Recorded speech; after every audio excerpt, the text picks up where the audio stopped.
Muito obrigado, Sr. Presidente. Sr. Professor Xavier Viegas foi meu professor de termodinâmica e acho que de rheologia. Isso não tenho a certeza porque eu nessa altura ia às práticas de rheologia. Nos longínquos anos de 82 e 83. Lembro-me bem das suas aulas e agradeço-lhe até hoje. Começo com um disclaimer. A discussão sobre os incêndios foca-se em 99% do seu combate. É como começar a história do Capuchinho Vermelho, no momento em que ele entra na cabana e já encontra o lobo deitado na cama da avózinha e depois ter comida à avózinha. Ora, eu gosto das histórias desde o início, porque uma história como a meio ninguém entende. Eu dou a máxima importância à ignição.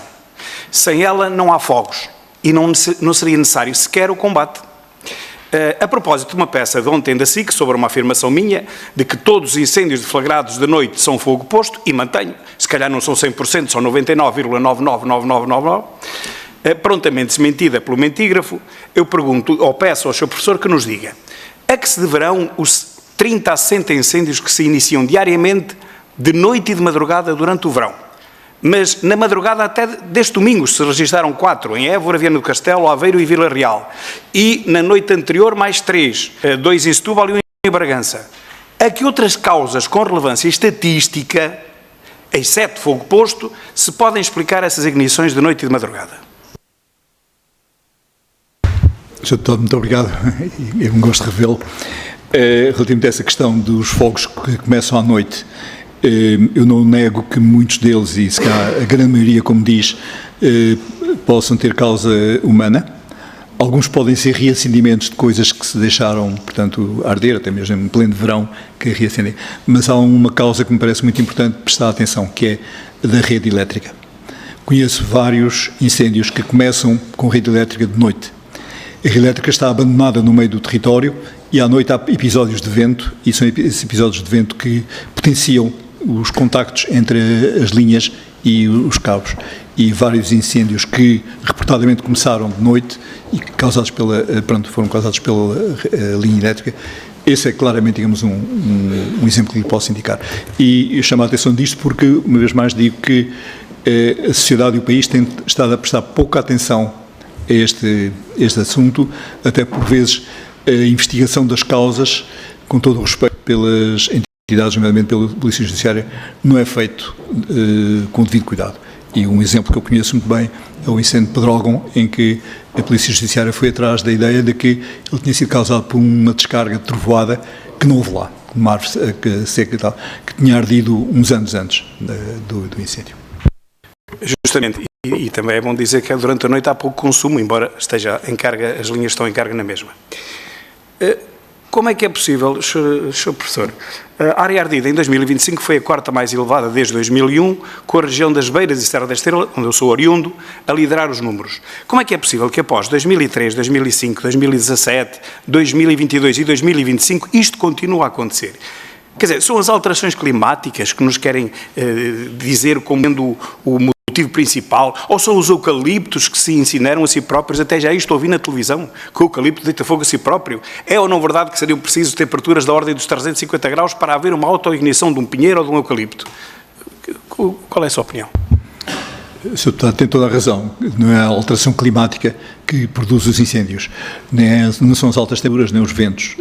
Como já vimos, com exceção dos muito poucos casos de raios, por causa natural, que não podemos ignorar, porque eles têm vindo a aumentar e as áreas ardidas de alguns anos são significativas, mas com exceção desses é a causa humana. Portanto, e a causa humana, naturalmente, é potenciada pelas circunstâncias que o clima traz.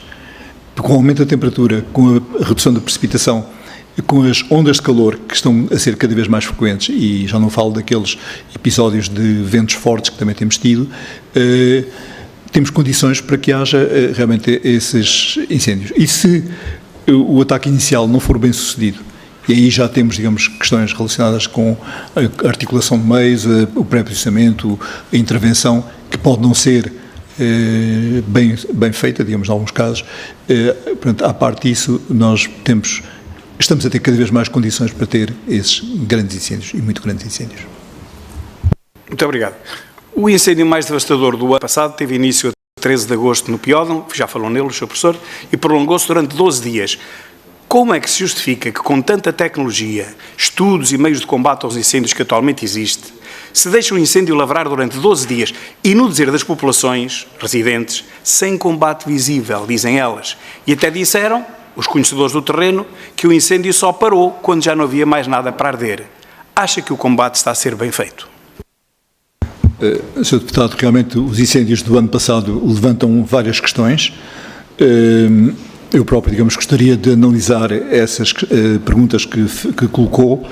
Devo dizer que eu próprio acompanhei esse incêndio, nomeadamente visitei a sua zona de origem, percorri uma boa parte do território que ardeu, falei com comandantes que estiveram no combate, no ataque inicial, pude apreciar as dificuldades que eles tiveram, nomeadamente devido a focos secundários que foram lançados, mas não deixa de persistir, digamos, uma dúvida em mim e muitas outras pessoas, como é que realmente se manteve este incêndio tantos dias.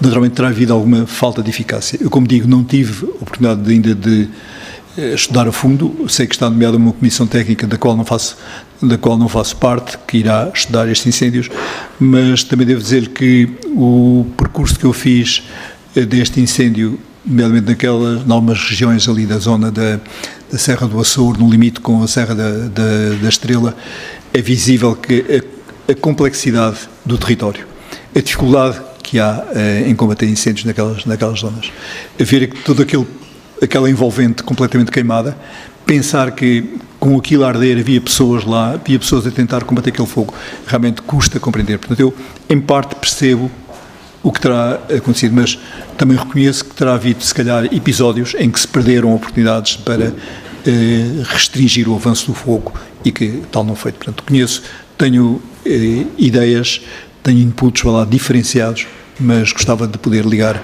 tudo isso com um estudo mais aturado. Obrigado. Muito obrigado, Sr. Professor. Também um outro mito urbano, que é o do eucalipto, falámos há pouco assim por alto, mas diz a AGIF, no que respeita à floresta, 56% da área ardida corresponde a pinheiro bravo e outras resinosas, 23% em folhosas, como sobreiros e azinheiras, e 19% em eucaliptais. Parece, afinal, que o mito do eucalipto só é verdade durante o incêndio, e aí as tais projeções, isso concordo perfeitamente com o Sr. Professor. Mas se ninguém atear o fogo, ou se não houver um incêndio que alguém tenha ateado, ainda mais quando se percebe que há imensas florestas de eucaliptal no interior que estão intocáveis. Olha, na linha da Beira Alta, eu passo lá muitas vezes de comboio, ali entre Pampilhosa e Santa Combadão, de um lado e do outro da linha, é só eucaliptos. E o comboio passa no meio. E aquilo não ardeu nada, está tudo intocável. E também as florestas, essas são cuidadas das celuloses, aí também não arde nada. Portanto, será que o eucalipto é mesmo o grande culpado, o grande incendiário de Portugal? Sr. Deputado, eu creio que essas conclusões não se podem tirar de casos isolados, porque os incêndios, numas alturas, percorrem os territórios onde pode haver mais pinhal, noutras ocasiões andam mais por território de eucalipto, mas em média aquilo que se verifica, foi o que eu mostrei num gráfico lá em cima, é que andam a par, porque quer o eucalipto, quer o pinhal estão igualmente distribuídos, portanto é lógico que andem igualmente a par. Portanto, eu volto a dizer, não se pode pôr a culpa nas espécies. Em geral, digamos, a responsabilidade é sempre das pessoas e do modo como gerem ou deixam de gerir, mas eu mantenho que considero que o eucalipto é uma espécie que é favorável, digamos, a propagação bastante intensa. Esse exemplo que deu ao longo da linha da Beira Alta, eu gostava de trazer também aqui um que é a zona de Pedrógão Grande, onde foi aquela tragédia. Ainda há poucos dias estive lá no monumento, no memorial às vítimas, e a envolvente daquela estrada está carregada de eucalipto, pior do que estaria em 2017. Eu creio que se havia um local onde o nosso país deveria exemplarmente ter feito intervenção, mostrar que quer fazer qualquer coisa, era ali, naquela zona. Quando eu falei, digamos, por exemplo, da linha elétrica que causou aquele incêndio, fala-se hoje de enterrar a linha elétrica. Eu creio que se havia uma linha que devia ser posta debaixo do chão, era essa aí que causou esse incêndio. E outros. Mas devíamos dar algumas mensagens ao país e não é isso que se vê. E nessa sequência, a maioria dos incêndios ocorridos em áreas prioritárias de prevenção e segurança, com 84% da área ardida localizada em zonas de perigosidade alta ou muito alta. Por exemplo, falou há pouco na paisagem protegida da Serra do Açor, 93,9% da área protegida ardeu.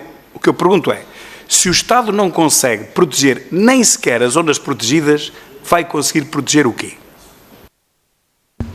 Sr. Deputado, essa realmente é uma questão que também nos temos colocado e temos colocado às autoridades, nomeadamente ao ICNF, que não dá o exemplo na gestão dos seus próprios espaços, que não são muitos a nível nacional, mas ao serem espaços emblemáticos, como é o Pinhal de Leiria, como são algumas dessas áreas protegidas que nós vemos ser afetadas, eu creio que devia haver outra atitude por parte dos serviços, porque eles até são responsáveis não apenas da floresta pública, mas de toda a floresta nacional. Portanto, eles deviam dar indicações diretrizes para proteger e defender toda a floresta. Agora, verificamos que as áreas protegidas, normalmente a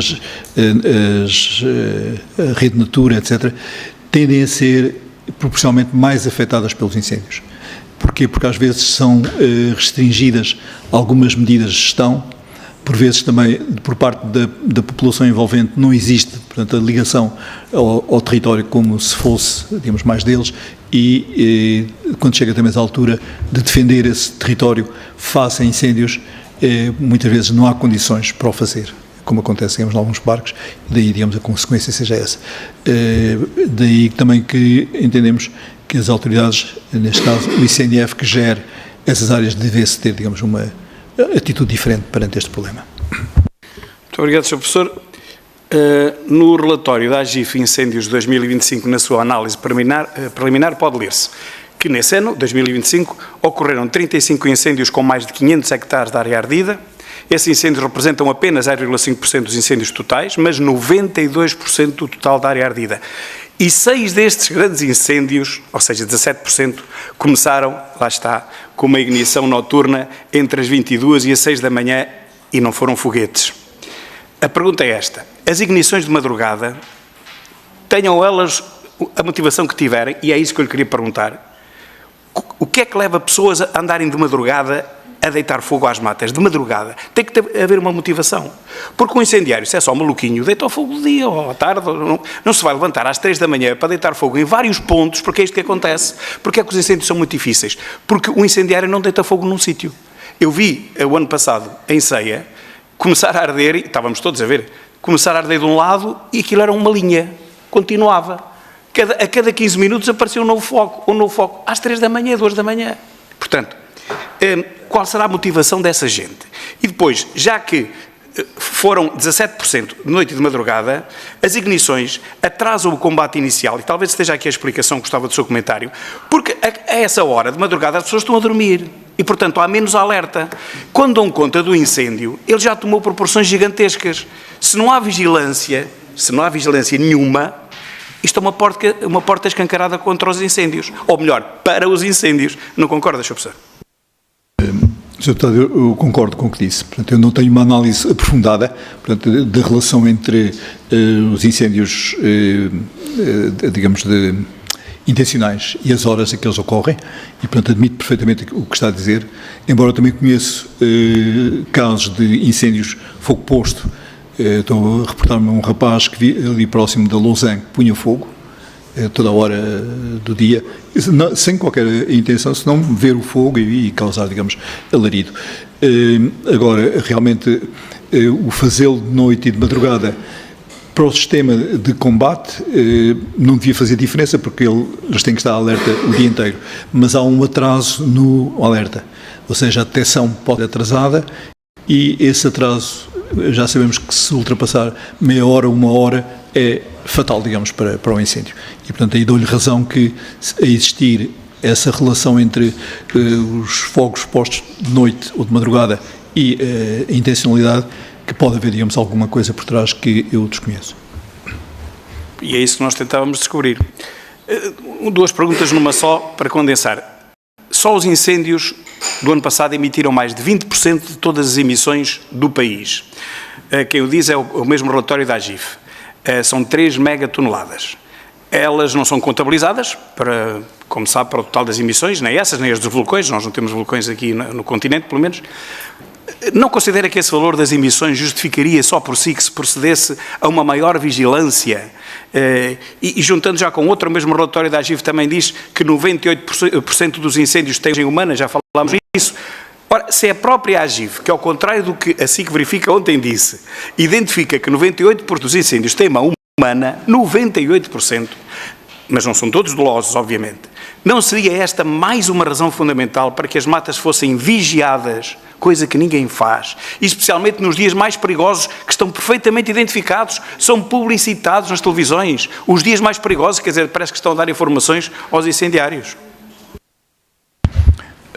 Inteiramente de acordo, Sr. Deputado, em que as matas devem ser vigiadas, em especial nos dias de maior perigo, como também há pouco referi, que até se envolvessem meios militares e outras forças para o efeito.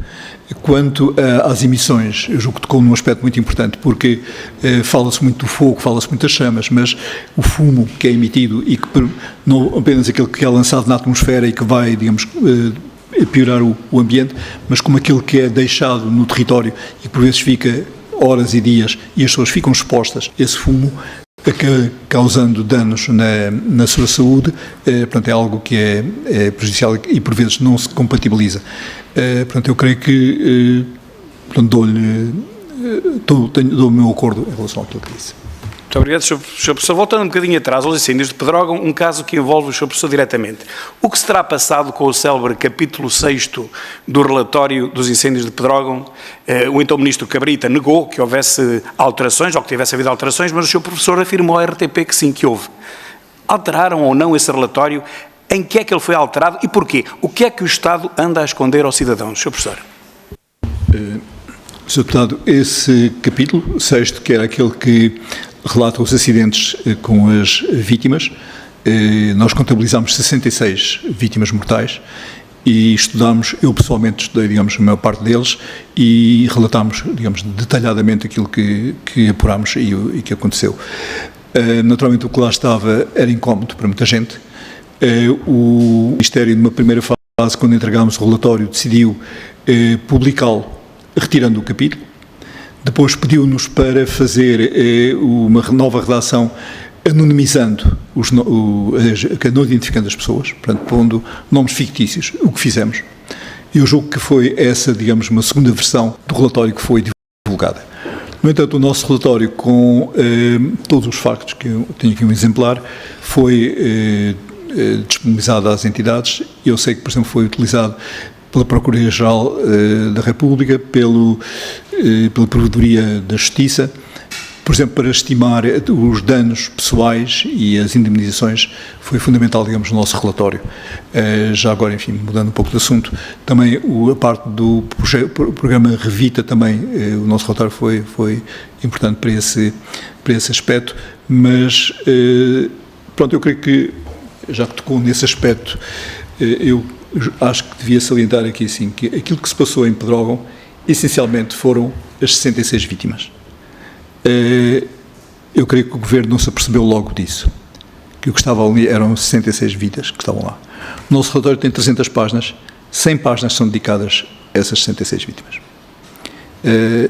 E isso mostra, digamos, o interesse que dedicamos ao assunto e a importância que lhe demos.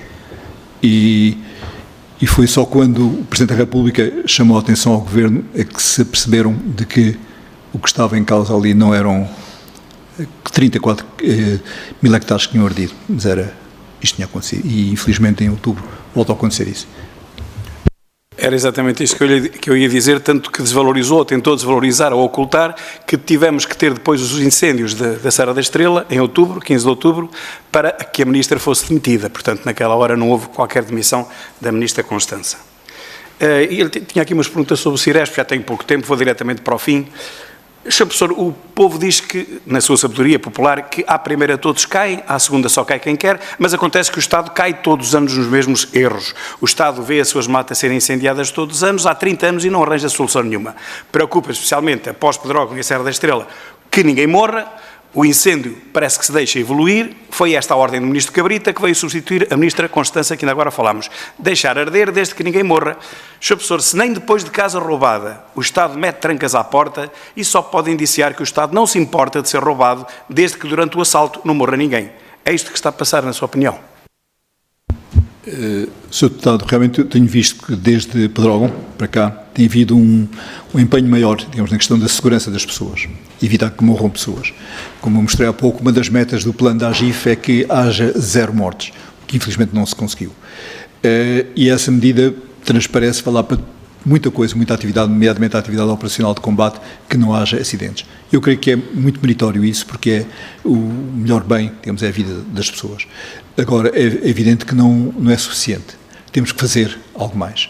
Mas, como eu disse também ao princípio, não é por se fazer muita coisa, não é por se fazer mais, por se gastar mais dinheiro, que podemos esperar que os resultados aconteçam. Tem que se fazer as coisas de uma forma criteriosa, de uma forma honesta, e eu creio que para isso é muito importante o que estão a fazer, para destrinçarem, digamos, o que é que está a ser feito, até se pode estar a gastar dinheiro, mas mal gasto, pronto, sem tirar benefício, e depois tem que haver uma avaliação. Tem que ver-se o que é que se está a fazer, se tem realmente efeitos, se tem resultados e se há caminhos para corrigir, digamos, há razões, digamos, para emendar o caminho para ir para o outro lado. E isto eu creio que não se tem estado a fazer de um modo sistemático. Muito obrigado, Sr. Professor. Ficamos por aqui. Muito obrigado. Tinha mais perguntas, mas fica para a próxima. Muito obrigado.